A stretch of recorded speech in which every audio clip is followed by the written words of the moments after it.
So we have another sad war video today because we lost on time yet again, and this is just like super painful because it's happened to us before. Last time we had 0 deaths and they had 0 deaths. This time it's 3 deaths and 3 deaths, right? So like we played a bit worse, but we still played pretty good because like the map was against TCN, and TCN's map is really hard to plan against because they just have like pretty much every character. So yeah, man, like it's just been unfortunate, but we tried our best, and I think I know why we got like screwed over like this, and it's because of the attacker ban. So Scorpion was banned, Kitty Pryde was banned. The one that hurt the most is by far the Scorpion ban because he's just a very strong workhorse for us, and like he's a very fast champion as well. Same thing with Agent Venom, who he enables. So not having Agent Venom or Scorpion just really screws us over on fight time. So we will probably lose by fight time in like most wars. So we have to make sure that we can just like put up a very low death war so we can like compensate for our not great fight time. So yeah, these were the bans. They were very strategic bans, and they like really played a part in our loss. So now let's go over just my fights overall. So I had this Path 1 Immortal Abomination,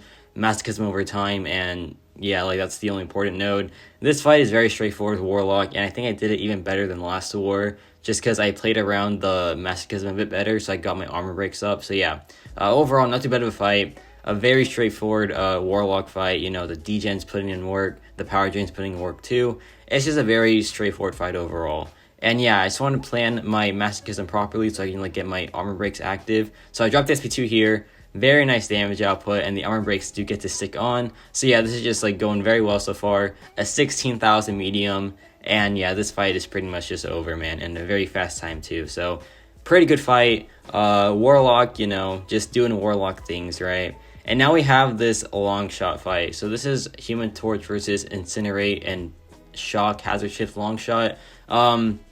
This fight's also pretty fast. Like, there are a lot of fights that we usually send Scorpion to that we have to take with Human Torch, and that's fine, right? Because Human Torch is super fast as well. But then it's like the other fights, like the non-Human Torch fights that we used to take with Scorpion that are much longer than usual, right? So this fight, you just want to do as much damage as you can in the first phase.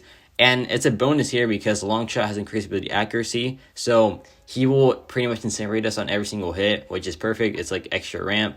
So like this placement isn't too great, I would say, to be honest, because like it just makes it easier for Human Torch compared to like making it harder. So yeah, now we're in the shock phase, so we just need to wait out, just like let the prowess build up, right? Which is kind of scary, to be honest, because like building up the prowess means like if you take one hit from the special attack, you are pretty much KO'd.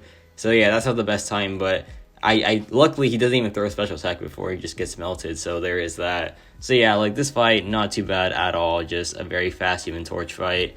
And yeah, looking pretty good so far. Now we have this Spider-Ham fight, which I've taken before, but this time I do a little bit of a different strategy. I go for the fast route rather than the safe route because I just wanted to not really like contribute to the low fight time. So yeah, the plan here was a bit different overall. I'm going to show you what exactly I do because it is a bit different than like what you usually do against this fight. So I go for 2 missed parries first, actually, and then I go for a regular parry, heavy attack, 15k crit by the way, so that's pretty cool. And then I go for another one. Then you just enter frenzy, do a 4-hit combo, SP1 immediately, so you don't like get any nonsense on Spider-Ham.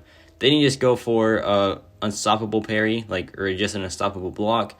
Do another 5-hit combo, the shocks help you do extra damage, and yeah, the fight is just wrapped up in about 23 seconds. So yeah, pretty cool that Mole Man is just a super fast champion. One of my favorites, man. Like him and like Warlock, pretty cool war attackers, man. Human Torch as well, I love. But Mole Man is definitely my favorite war attacker. He is just so fast and so reliable. Now we have Path 4 Section 2 Knull, who is just the best Mole Man fight, to be honest, and I'll show you why in a little bit. So we go for our frenzy here. We drop an SP2, and we get back to another SP2 because that's the fun of power backs, man. You can't knock them; they're like too much fun, especially with Mole Man. Then we drop another one, and he just becomes absolutely binned. So much fun, man. Just so much fun playing with Mole Man. He is by far my favorite war attacker. I love this guy so much. Like, he's just too much fun. I cannot wait to rank him up soon. But yeah, or like rank 5 him soon, should I say. Let me know your thoughts on this war video. A bit unfortunate that we lost by time yet again, but like, what can we do, man? Well, I know what we can do. We can just assign faster champions, but that might mean that some of my favorites don't get used, which is a bit unfortunate. But yeah, let me know your thoughts on this war vid, and that's about it for me.